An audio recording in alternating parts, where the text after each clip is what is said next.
I love to come to places like this. I'm here in Rome, and right behind me is the Colosseum, and you see these great monuments that have been here for literally thousands of years, and it's a place where you can come and just remember the history of what has happened and what has taken place, and especially in this Colosseum where Christians suffered for their faith, and we have such a rich history of what God has done, even in the midst of suffering.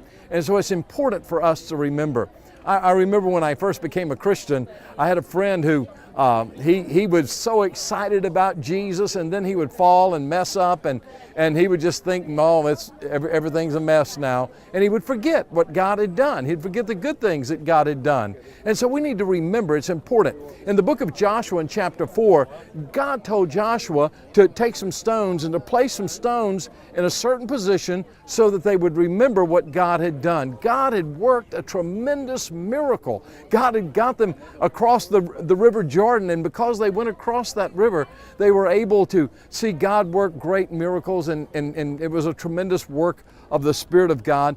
But God didn't want them to forget that. He didn't want them to forget what He had done. So He said, I want you to take these stones, and I want you to place these stones here, and it's going to be a place of remembering what I have done for you. God did not want them to forget the great things He has done. You know, there's this tendency within us to forget. Now, Paul wrote and said, forgetting those things which are past and pressing forward to that which is before us. And he's talking about the goals and not just living in the past, but we need to remember. We need to never forget what God has done. One of my favorite songs is Great Is Your Faithfulness, because God has been so good. So the next time you're struggling, the next time you're down, you think, Lord, what's happening?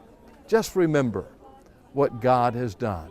Remember the picture of this Colosseum where there were Christians who went through great suffering for their faith in Jesus Christ, many who were killed in very horrible ways, and yet they stood firm and they were faithful, and God blessed them and God used them, and God will do that with you also. And He will remind you of the things that He has done, and He will say to you, what I did for them, I will do for you. Great is the faithfulness of our Lord.